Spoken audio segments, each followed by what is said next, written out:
Insyaallah di dalam kita berjalan menuju alam gaibiyah melalui perjalanan tuntunan dan didikan daripada seorang mursyid ataupun seorang guru, banyak kisahnya.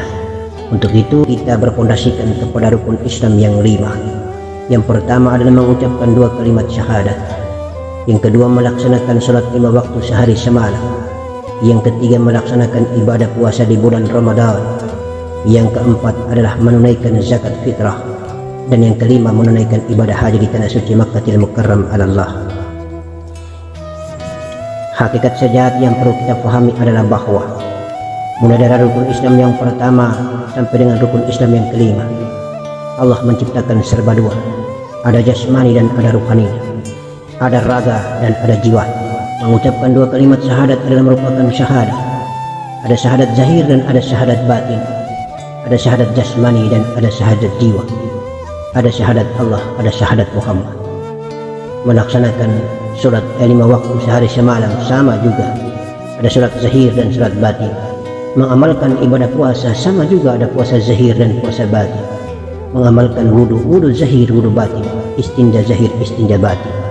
Sedangkan kita melaksanakan zakat fitrah, zakat ataupun sedekah, infak dan amal, sama juga, ada jasadnya, ada ruhnya. Kemudian melaksanakan ibadah haji, ada haji zahir dan ada haji batin. Dari sudut pandang hakiki atau keruhanian, atau dari segi pandang batiniah. Rukun Islam merupakan fondasi daripada syaratnya kita mengamalkan, syaratnya kita mewujud nyatakan ibadah kita kepada Allah Subhanahu wa Ta'ala. Seperti sebuah bangunan rumah yang fondasinya, yang dasar pijaknya adalah rukun Islam 5. Rukun Islam yang pertama adalah mengucapkan 2 kalimat syahadat. Syahadat menurut pandangan hakiki dibagi atas 2, syahadat Allah, syahadat Rasul, syahadat zahir, syahadat batin. Asyhadu an la ilaha illallah wa asyhadu anna Muhammadar Rasulullah. Pengakuan, kesaksian dari hamba yang bernama Muhammad kepada Tuhan yang bernama Allah, bahwa tiada Tuhan yang aku sembah kecuali hanya Engkau ya Allah. Kemudian pengakuan, pengukuhan, kesaksian. Kemudian pengakuan, pengukuhan, kesaksian diberikan oleh Sang Yang Maha Agung Allah Subhanahu wa Ta'ala kepada Muhammad. Wa asyhadu anna Muhammadan abduhu wa rasuluh. Dan aku bersaksi bahwa engkau Muhammad adalah sebagai abdiku, dan aku kukuhkan engkau sebagai utusanku. Engkau adalah kekasihku. Syahadat ini terjadi 3 etape atau 3 tahapan. Apabila kita belajar mengenal diri insya Allah dalam perjalanan makom, maka syahadat diawali dengan syahadat zahir. Syahadat zahir adalah syahadat yang secara zahir disebutkan oleh jasmani mulut, kemudian juga dijawab oleh jasmani mulut. Sementara kalau kita sudah belajar mengenal diri, maka zahir jasmani mengucapkan asyhadu an la ilaha illallah, dijawab oleh jiwa di balik batin, di balik hati, di balik qalbi. Dengar suara nun jauh di sana menjawab wa asyhadu anna Muhammadan abduhu wa rasuluh, atau wa asyhadu anna Muhammadar Rasulullah. Pengukuhan kesaksian jawaban dari batin hakiki yang berasal langsung dari Allah Subhanahu wa taala, di balik rasa, di balik jiwa, di balik jasmani. Itulah jiwa menjawab, itulah Allah menjawab, itulah Allah memfasilitasi dirinya melalui nur Muhammad atau rasa, melalui jiwa. Kemudian terdengarlah suara itu dari balik ladang hati. Kemudian kesaksian yang kedua, syahadat yang kedua terjadi tatkala perjalanan makom jiwa tenggelam di dalam nur Muhammad atau rasa. Maka pertemuan antara jiwa dengan Allah di balik nur Muhammad terjadi pula. Asyhadu an la ilaha illallah, jiwa menghaturkan kesaksian itu, jiwa melantunkan kalimat syahadat itu, asyhadu an la ilaha illallah. Allah melalui fasilitas zahirnya yang bernama nur Muhammad menjawab wa asyhadu anna Muhammadar Rasulullah. Terjadilah pengakuan dan kesaksian, terjadilah perkasih-kasihan di antara jiwa dan nur Muhammad. Lalu lebur dan fana, tenggelam dalam liputan nur Muhammad, jiwa tiada, yang ada adalah nur Muhammad. Kemudian terjadi lagi kesaksian dan pengukuhan itu. Kesaksian dan pengukuhan itu terjadi di mana nur Muhammad berjalan bertemu nur Allah, nurun ala nurin. Syahadat itu terjadi, insya Allah. Syahadat itu adalah merupakan syahadat yang menjadi rahasia di atas rahasia. Apakah ungkapan syahadat itu adalah asyhadu an la ilaha illallah wa asyhadu anna Muhammadar Rasulullah? Itulah yang menjadi rahasia, yang pada tahapan-tahapan nanti kita akan belajar lebih jauh dan kita akan tahu sendiri di mana sang kekasih.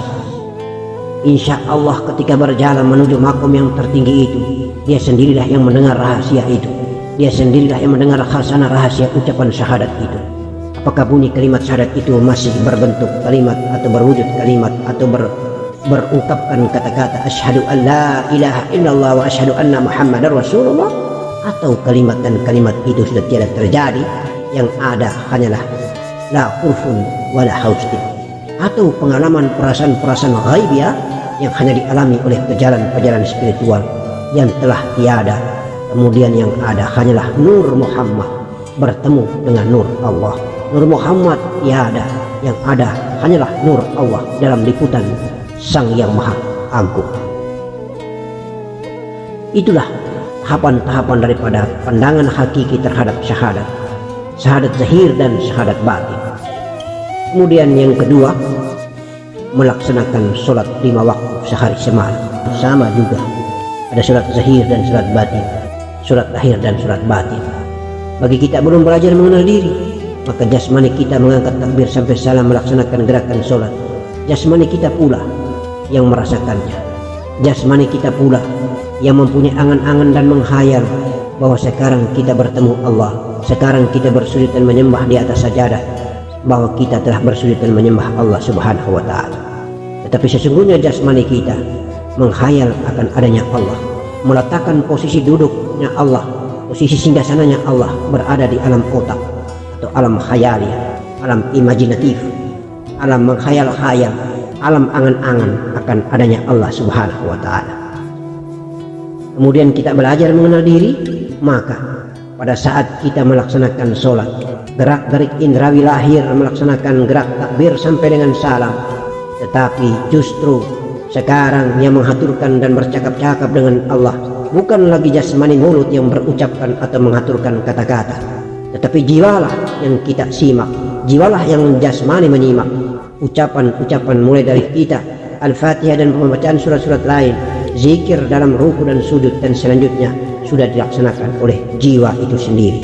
Maka batin atau jiwa lah yang melaksanakan sholat bukan lagi zahir yang melaksanakan sholat. Lalu di mana zahir? Zahir berada pada posisi khusyuk total, insya Allah, walaupun dia bergerak takbir sampai salat. Tetapi akal dan angan-angannya telah mati, jasmani pun telah mati. Kemudian yang hidup hanyalah jiwa yang melaksanakan sholat. Itulah disebut dengan sholat batin. Kemudian jiwa mengamalkannya dengan berzikir kolbi. Jiwa melaksanakan gerak sholat sebagaimana jasmani melaksanakan sholat 5 waktu sehari semalam. Tetapi nafas sudah tidak lagi bergerak. Nafas hanya berjalan untuk bertemu kepada Allah, tenggelam di dalam rasa Nur Muhammad, bertemu Allah dalam singgasana kolbi, kemudian lenyap, kemudian menjadi Nur Muhammad, lalu Nur Muhammad yang bertemu Nur Allah, nurun ala nurin di alam zatullah. Itulah jenis-jenis dan tahapan-tahapan sholat zahir dan sholat batin. Kemudian langkah rukun Islam yang ketiga, melaksanakan puasa 30 hari lamanya di bulan Ramadan. Insya Allah di bulan suci Ramadan, puasa yang kita amalkan itu adalah puasa zahir dengan menahan lapar, haus dan dahaga mulai daripada terbit fajar sampai tenggelam matahari. Melaksanakan puasa zahir adalah menahan hawa, menahan segalanya secara indrawi lahir, secara jasmania. Tetapi apa yang dimaksudkan dengan puasa batin? Ada makom kedua adalah puasa hati, puasa kolbi. Kita telah jaga dengan sengaja, insya Allah melalui zikir yang kita lantunkan, insya Allah kolbi dan hati kita telah terjaga dari penyakit-penyakit hati. Insya Allah puasa jasmani 30 hari lamanya, tetapi bukan sebatas tahan makan dan tahan minum. Justru 9 pintu jasad itulah menjadi hakikat daripada puasa jasmani. Kemudian hakikat yang lebih tinggi lagi pada tahap kedua, kita melaksanakan puasa kolbi, yaitu menahan penyakit hati, sahwa sangka, iri hati, dengki, ujub, sombong, amarah dan lain-lain, ria, takabur. Insya Allah merasa diri keakuan aku kita sebagai manusia masih lebih tinggi, itu dihancurkan dan diluluh lantahkan dia.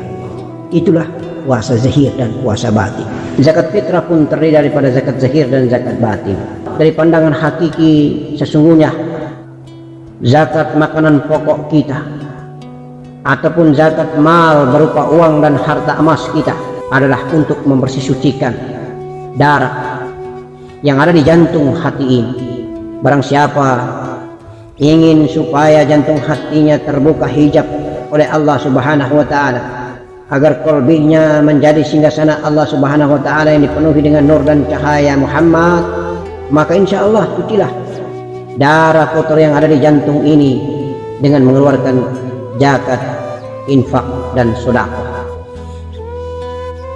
Bukan saja darah yang dicuci, tetapi unsur-unsur dan elemen jasmania yang bernama daging pun ikut tercuci, tulang pun ikut tercuci, kulit pun ikut tercuci, jantung pun ikut tercuci, empedu pun ikut tercuci, limpah dan hati serta paru-paru pun ikut tercuci.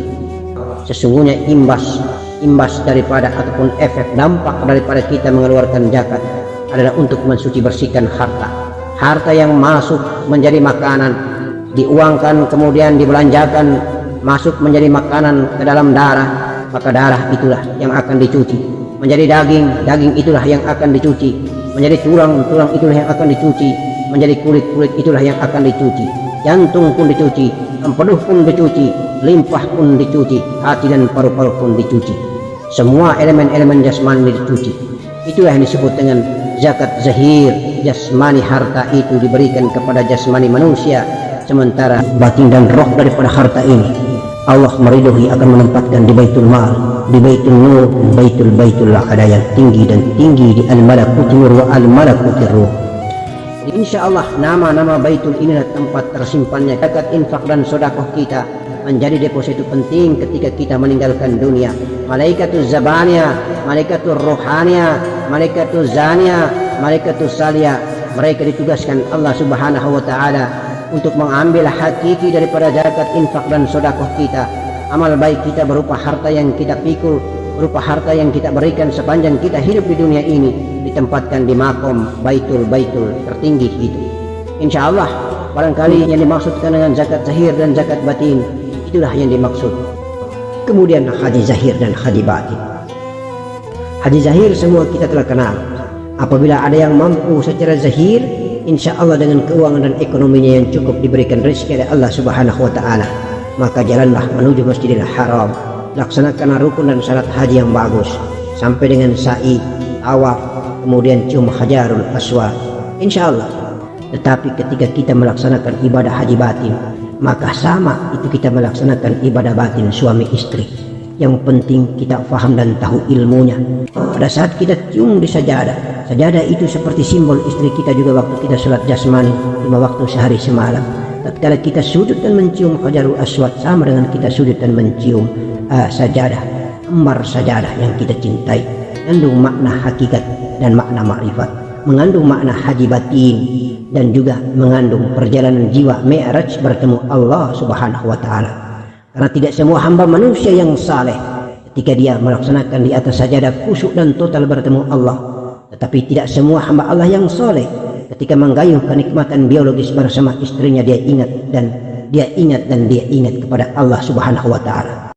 Karena banyak orang yang lalai karena terpedaya dengan kenikmatan biologis, dia lupa sesungguhnya dia mengatakan bahwa ini adalah biologis jasmani semata. Insya Allah, dan sampai kita saleh seperti ulama dan kita mubaligh di atas sajadah, tapi keluar dari sajadah justru di atas ranjang kita seperti binatang.